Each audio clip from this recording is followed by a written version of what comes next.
With the alpha test coming to an end, I wanted to make it my mission to put out a character tier list based on my experience with all the characters. Currently, this is what our roster of playable characters consists of. We have 7 lovely ladies, and I apologize for any mispronunciation of their names in advance. I also want to state this is based on my experience of playing the game during the alpha test, so everything should be taken with a grain of salt. Now let's get into it. When I think of strongest awakeners to play, these 3 come to mind: Huxley, Kira, and Camille. Why these 3? That's because all these characters have abilities that were intended to help everyone on the team, and not just one person themselves.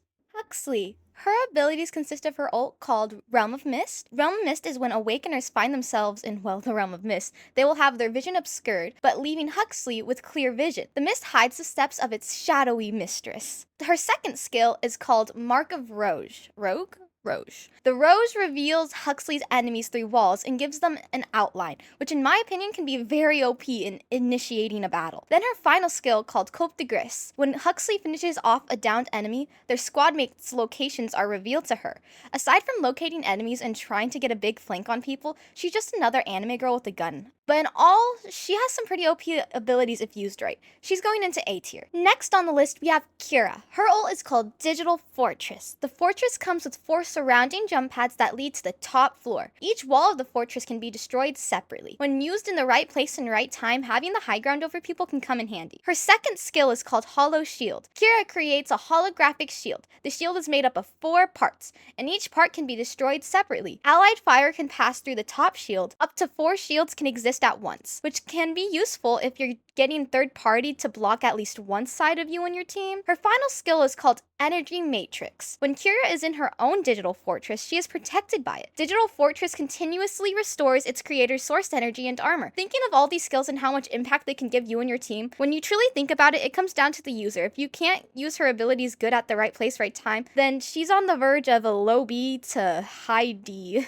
So she's gonna go in B tier. The next character we have on this list is Ziva. Her ult is called Corvette Storm. Ziva gathers pitcher flames and calls down a firestorm at the target area, bombarding the area with fiery meteors for a duration, which can be good, but at the same time, hide under a building. Run in circles dodging the firestorm. Maybe you'll get lucky getting one knockdown, otherwise it's just to spook the enemy team. Her second skill is where she infuses the ground with pitcher flame, raising a firewall in front of her that blocks the line of sight. Enemies who touch the wall will be burned and take damage over time. I love the concept of this ability, but in a game like this, blocking your sight of the enemy when firing can be a downfall. Skill 3 is called Searing Munitions. She infuses her incendiary rounds with incendiary chip with the pitcher flame. Changing their color, incendiary rounds deal more damage and slow targets hits, and weapons equipped with incendiary chips also slow targets hit. I'm sorry to say, but you can upgrade your weapons in game to slow targets upon a hit or near a hit. I'm starting to do this, but she's going into D tier. Next we have Naz. Her ultimate is called Tide Whisper. Naz transforms into a pool of water that can move freely and leaves water trails behind it. In this state, Naz is immune to all negative status effects and damages, and she continuously recovers HP and armor, which movement-wise, it can be strong, but you can be easily tracked with the water trail, and the ult only lasts so long. Her second skill is called Sharky Bomb.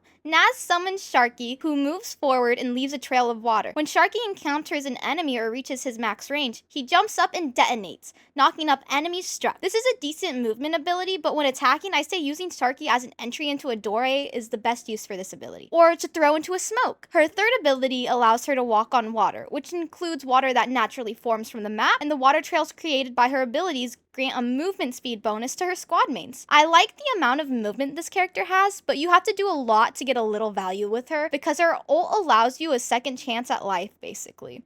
She's going into C tier. Next, we have Oiz. EOS? I'm calling her EOS. Her ultimate ability is called Diffraction. EOS sources its energy through her prosthetic arm and focuses it into a high energy beam, dealing high damage to her enemies, which this ult, if used right, can be pretty OP in battles. Taking down towers, easy. Not sure where they are? Scan everything. Her second ability is called the Light Shift. EOS becomes one with the light, transforming into a photon that sprints forward at light speed, which is a decent movement ability if you're face to face with an enemy. It can be good to use to get behind them at a quick pace. Aside from that, there's not much to it. Her third ability is called Chronoflast. When EOS eliminates an enemy, she regains spent energy and resets the cooldown of her light shift. Taking all these abilities into consideration, I think we could put her in a safe B tier. Next on this list, we have Sorn. Her ultimate, Called to the Skies, is where she creates an updraft with source energy, lifting everyone within its range to a high altitude, which is pretty good movement kind of ult, especially if you're stuck in the storm and want a way out. While playing the alpha test, I didn't see much of this character or ult. Her second ability is called Skyward Leap. She harnesses the wind for an enhanced jump, which could be good for movement, reaching a higher place, but at the same time, compared to other abilities, this character feels like she got the short stick. Her third ability is called Updraft. She temporarily gathers the wind as a buffer for her descent, negating all fall damage and allowing immediate movement upon landing. The thing about this one is the fact fall damage did not exist during this alpha test, but to consider if fall damage were in the game, she is a solid D. I wouldn't make her an F, but she is a D. Last but not least, we have Camille. Her ultimate is called Source Sanctuary. She activates a miniature teleportation device, creating a zone charged with source energy. Allies inside the zone consistently recover source energy and armor.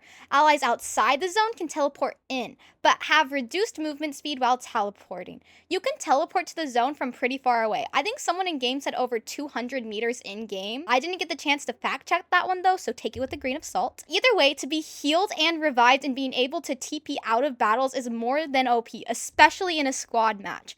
Her second ability, called Source Transfusion, is where she collects a squad mate and restores their source energy and armor. If no squad mate is selected, Camille targets herself. Not the biggest ability, but if you don't have any heals, then this would be a nice ability. Or if your teammate is in a fight, then healing them so they can win can be also a big play. Her third ability is called Remote Connection. Camille establishes a remote connection with her squad mates' genlings, sending source energy to distant squad mates and restoring their resonance, which in simple words is that she can revive people. I think a character with this much power can easily go into S tier, especially in squad matches. And that's our tier list. I know a lot of you are typing out, this character should be here, that's wrong, they shouldn't be in that tier, and to that I say, go make your own. This tier list was based off my experience playing the game and the characters, along with going up against these characters. But if you do enjoy this video, leave a like, a nice comment, and subscribe for more. Bye, stars!